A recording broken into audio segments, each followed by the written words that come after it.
तो मध्य प्रदेश में सियासी घमासान लगातार जारी है। इंटेलिजेंस के जरिए विधायकों पर नजर रखी जा रही है। विधायकों के मूवमेंट पर सरकार की नजर है और विधायकों की चौकसी में मंत्री भी लगाए गए हैं। आज 12 बजे इन सबके बीच, जैसे हमने आपको बताया था, राज्यपाल से विधानसभा स्पीकर मिलने वाले हैं।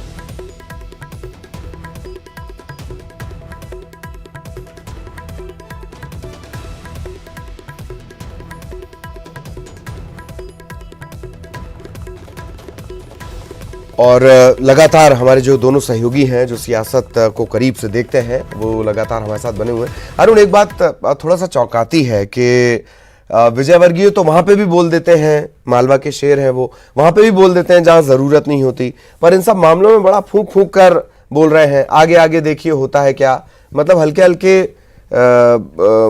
जो गाने हैं वो बस गुनगुना रहे हैं। कोई खास वजह?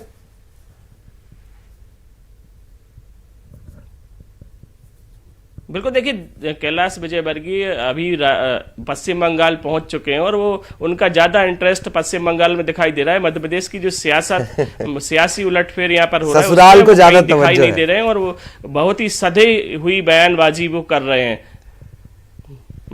बिल्कुल, और हम आपको बता दें कि कैलाश विजयवर्गीय बिल्कुल संभल कर चल रहे हैं, क्योंकि उन्हें भी लग रहा है कहीं ना कहीं उनका नुकसान ना हो जाए इसमें, इसलिए वो शायद किसी तरह के कोई ऐसे बयान नहीं दे रहे हैं जिससे कि किसी तरह का विवाद हो। लेकिन सरकार की अगर बात की जाए तो दो अभी परीक्षाएं हैं सरकार की। एक तो राज्यसभा चुनाव है जिसके नामांकन आज से भरने शुरू हो गए हैं, उसमें सरकार को अपनी परीक्षा देनी है। दूसरा 16 मार्च से विधानसभा का बजट सत्र शुरू हो रहा है, उसमें हो सकता है कि बीजेपी अविश्वास प्रस्ताव लाए और उस पर वोटिंग भी हो। इसमें सरकार को सफल होना है, तो सरकार अपनी जोड़ तोड़ में लगी हुई है, वो भी बीजेपी के विधायकों को तोड़ने में मतलब वो भी पुराने दोस्तों से मिलने लगी है। इस राज्यसभा चुनाव पुराने दोस्तों से सरकार मिलने लगी है। रंजना, बहुत शॉर्ट में आज क्या कुछ नजर आ सकता है जो बहुत चौंकाएगा, हैरान करेगा?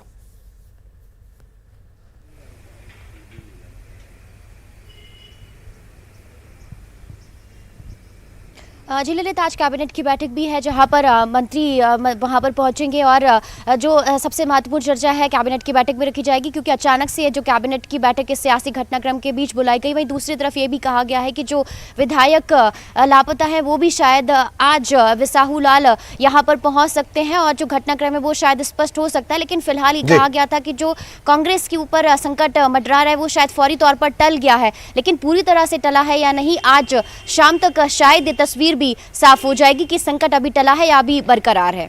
ललित, चलिए, बहुत बहुत शुक्रिया रंजना आपका इस तमाम जानकारी के लिए। अरुण भी हमारे साथ लगातार बने रहे। अरुण, आपका भी बहुत बहुत धन्यवाद। सीएम हाउस में बैठकों के दौर से लेकर किस तरीके से बदल रहा है घटनाक्रम, लगातार नजर बनी हुई है।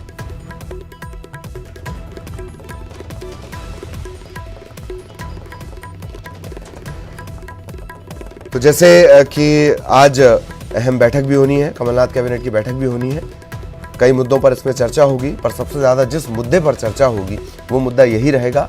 मुलाकातों के सिलसिले चल रहे हैं। खबर ये भी कि इंटेलिजेंस के जरिए नजर रखी जा रही है। मसला ये नहीं है कि इंटेलिजेंस के जरिए नजर रखी जा रही है, पर इंटेलिजेंस इस इंटेलिजेंसी से नजर रखती है कि उसके नजर रखने का पता नहीं चलता है, और अगर उसके नजर रखने का पता चल रहा है तो वो इंटेलिजेंसी कैसी।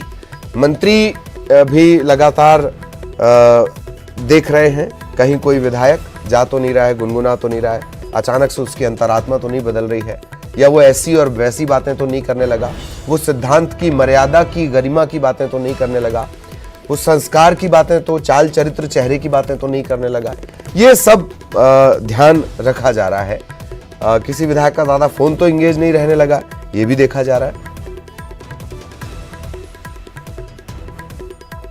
संजय पाठक और ये तस्वीरें जो दरअसल आप बार बार देख रहे हैं, ये संजय पाठक और जो त्रिपाठी हैं, नारायण त्रिपाठी, मैहर के विधायक,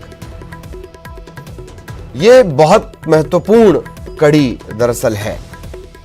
इसके अलावा मंत्री जब बाहर निकले वो तस्वीर आपने देखी, और 122 का दावा भी कर दिया गया। तरुण भनोत सिर्फ दावा करके निकल गए, और जनसंपर्क मंत्री तो पूछ ही लेता है, मीडिया से ही पूछ लेता है कि आपने कितने बताए हैं, अच्छा बता दीजिए। किसी ने कहा 3, तो उन्होंने कहा कि हाँ 3।